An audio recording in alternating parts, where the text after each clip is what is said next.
Hi guys! Magandang gabi. Happy Tuesday evening sa atin pong lahat. Ayan, kamusta po kayo? Andito na naman nga po ako ay nag-iisa ninyong nagmamagandang Kaligitary Gods upang maghatid ng latest update and fresh happenings patungkol sa TVJ. Basta po mga balita na may kinalaman sa Itbulaga, sagot na po natin yan. Ganun din po ang inachika patungkol sa loob at labas ng showbiz. Kaya naman kung di ka pa nakaka-subscribe, ay i-click mo na yung subscribe button at notification bell para maging updated ka at ma-notify every time na may bago po tayong reaction na videos. Anyway, shoutout sa lahat ng nandito ngayon na nakikinig sa ating channel.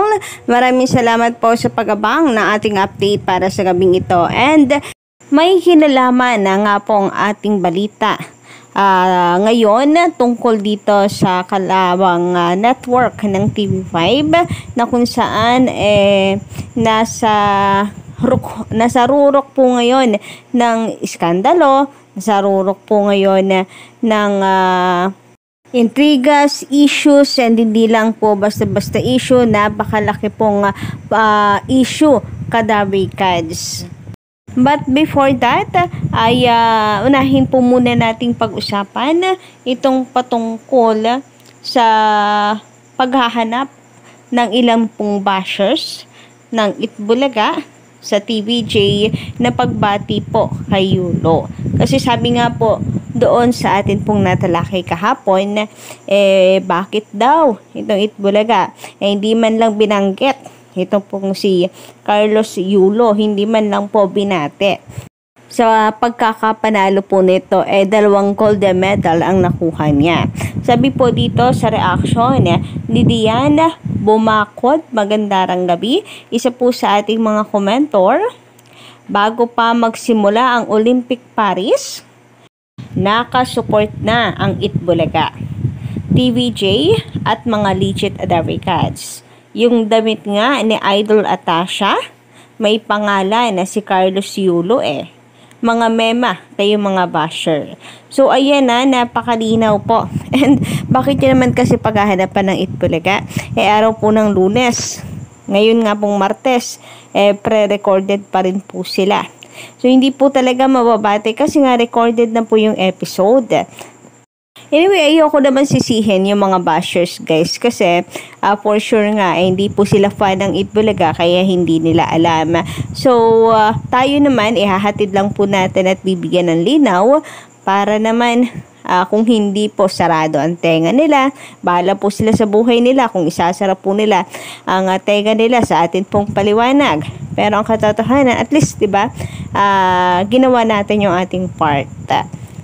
Ang ihayag ang katotohanan at sagutin yung mga ganito pong klaseng katanungan at intriga sa Itbulaga. Recorded nga po kasi yung episode. So, kung binati po sila ng showtime, malamang live po sila.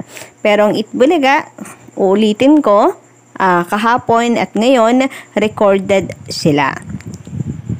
Samantala, sabi naman ni Gino de la Cruz, magandang gabi po sa inyo and shout out.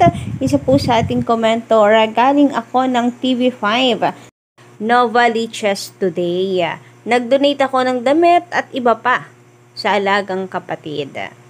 Nakita ko ang daming taong nakapila sa TV5 Novaliches.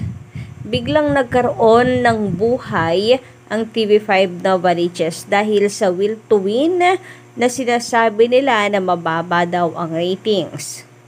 Siguro nga kaya mababa ang ratings dahil sa signal ng TV5. Pero sa online, malakas din sila. Kagaya ng kalaban nila dati. Pero kakampi na ngayon na Itbulaga.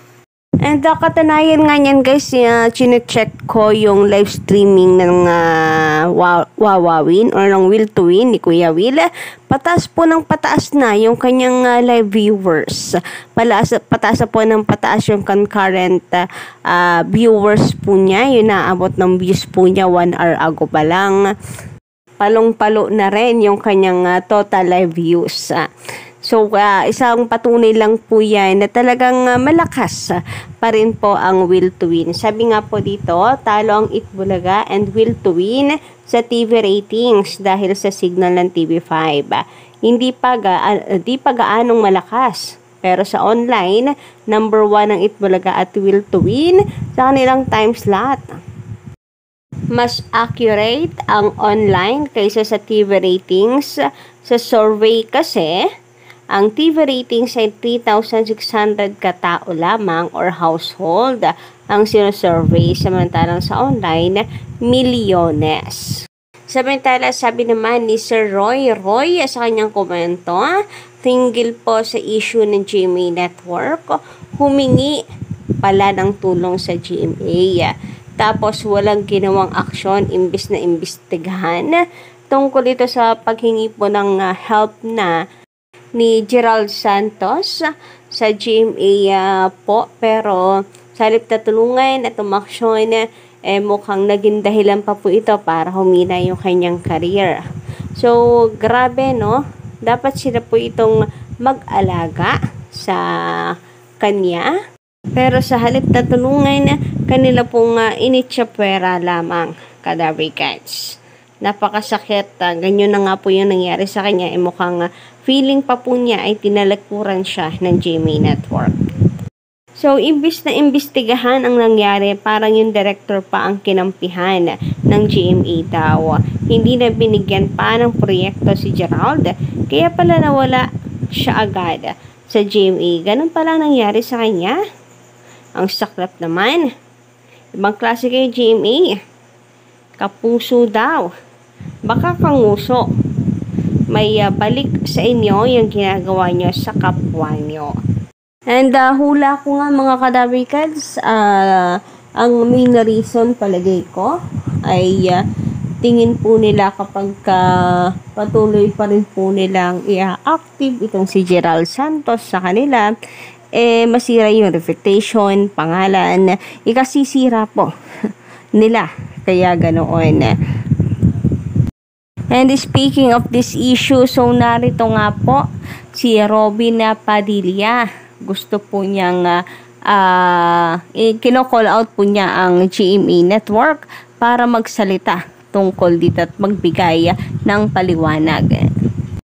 So mula po sa write-ups ng Abante TNT, binigyan din ni Senator Robin Padilla na dapat magpaliwanag ang GMA7 sa kinasasangkutan nitong iskandalo kaugnay sa kanilang gala night kung saan na biktima umano ng sexual harassment ang anak ni Nino Mulak na si Sandro.